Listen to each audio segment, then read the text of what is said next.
magandang umaga. Today is Sunday. Tara, sama kayo kasi igagala namin ang aming anak na si Ray. Minsan lang kasi kami magka-day off ng Sunday eh. Nang mga oras nga na to, nasa biyahe na kami. So, 45 minutes papunta dun sa pupuntahan namin. Ang aga namin nagising kasi nga sabi ko bilisan namin para mabilis din kami makauwi. So, yan nga. Sabi ko sa asawa ko, sa unahan ako uupo. Kasi sabi ko, gusto ko mag-video. May nakikita pa akong nagbabike. At saka parang pasikat pa lang yung araw ng mga time na yan. Habang nagbibideo ko, gandang-ganda ako dun sa pasikat pa lang yung araw. Kasi minsan pag napasok kami, medyo madilim pa. Saka kaya minsan naman, wala talagang araw. Kaya nang binidyo ko to, gandang-ganda ako. 1 hour later.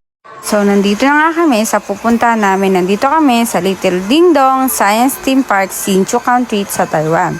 So, isa to sa mga pasyalan na pwede nating puntahan dito sa Hsinchu. Hindi lang ito pambata, pwede rin ito sa mga matatanda. Kaya sa may mga anak dyan at gusto niyo silang ipasyal, punta na kayo dito. Sobrang mag-e-enjoy yung mga anak ninyo. Siyempre, hindi lang anak nyo, kayo rin mag-e-enjoy. So, yan nga, nakabili na kami ng ticket. Pagkabili namin ng ticket, meron dyang isang ate o cheche kung tawagin dito sa Taiwan na isa-swipe yung ticket ninyo para bilangin kung ilan kayo.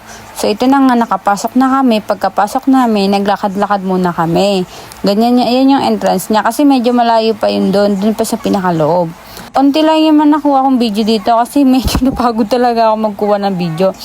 Then ito, yung flowers na umaandar yan kapag siya may music. Natuwa lang ako kasi ang cute-cute ng music niya. Pakinggan niyo.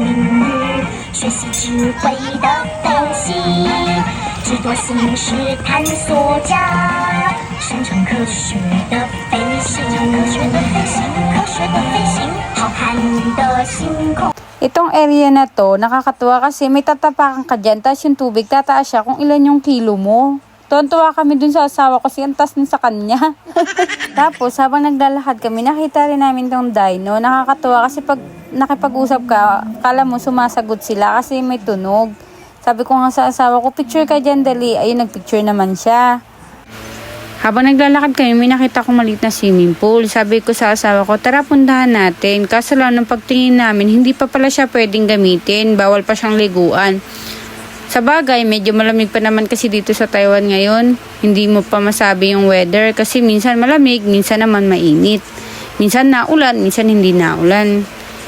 Baka sa summer, ang gamitin. Pagkakita nga ni Rere ng anak ko, parang gusto na agad mag-swimming. Hello, sabi ko, tignan mo nga, wala pang mga bata. Ano ka, sereno? Pag nakakita talaga siya ng tubig, parang laging gusto lumalangoy eh. Ewan ko ba sa batang to, saan pinaglehe? Nandito na kami sa may sky area. Sabi ko sa anak ko, picture muna siya. Then say hi. Kaya nag-hi siya. Pagpasok namin, ito agad yung bumuhungad sa amin. Kailangan pala namin magsuot ng mga panlamig. Katulad ng jacket, gloves, shoes, kaya footsack. Kasi need siya doon sa loob. Pero sabi doon ni ate, try muna namin tignan o subukan kung kaya namin yung lamig sa loob. Kaya pumasok muna kami at trinay namin kung kaya talaga namin. Pagpasok naman namin, tuwan-tuwa kami kasi sobrang lamig talaga. Sabi ko nga, tignan nyo, umusok yung labi ko. Kaya pinatry ko din siya sa anak ko. Kaya tignan mo, ayan, tinatry niya. Tuwan-tuwa pa nga, ayun ang tumigil. So, ayan nga.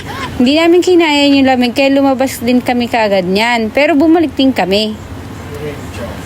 Pagbalik namin, trinay namin agad yung padulasan. Kaso nga lang, sa sobrang excited ng anak ko, nakalimutan kong magsuot ng yung parang helmet. Kasi kailangan pala, bawal siyang wala kang suot.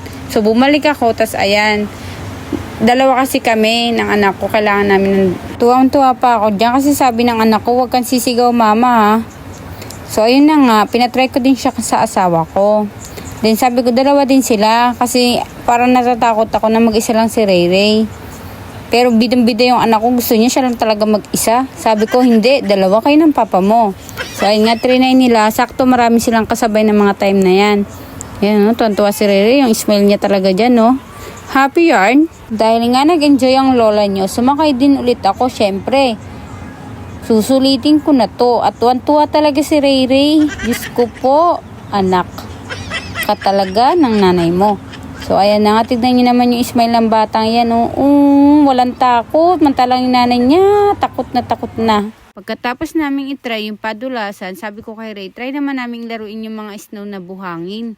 Makaranas man lang ng snow. Kasi hindi po kami talaga nakakapunta sa mga snow na lugar eh. Nag-i-snow naman din dito sa Taiwan. Kaso piling lugar lang. Kasi hindi rin naman napupuntahan. Kaya sabi ko, itry namin para man lang maka-experience kami. Diba? Nung mga time na yan, sabi ko na rin kay Ray na labas na din kami. Kasi sabi ko, sobrang lamig talaga. Nilalamig na rin talaga ako. Kasi wala rin akong suot na face mask niyan. Akong nginginigin ka talaga sa loob. Hindi na ako nakapag-video doon sa paglabas namin eh. Pero nakapag-picture pa rin kami. Ito, ipapakita ko sa inyo yung mga some clip ng mga picture namin. Deep in your eyes,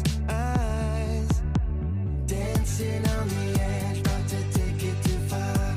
It's messing with my head, how I mess with your heart. If you wake up in your bed, alone in the dark, I'm sorry. Gotta leave before you love me. So, ayun lang guys. Hanggang dito na lang ang aking video. Sana'y nagustuhan ninyo. Maraming salamat. Good night. Bye-bye!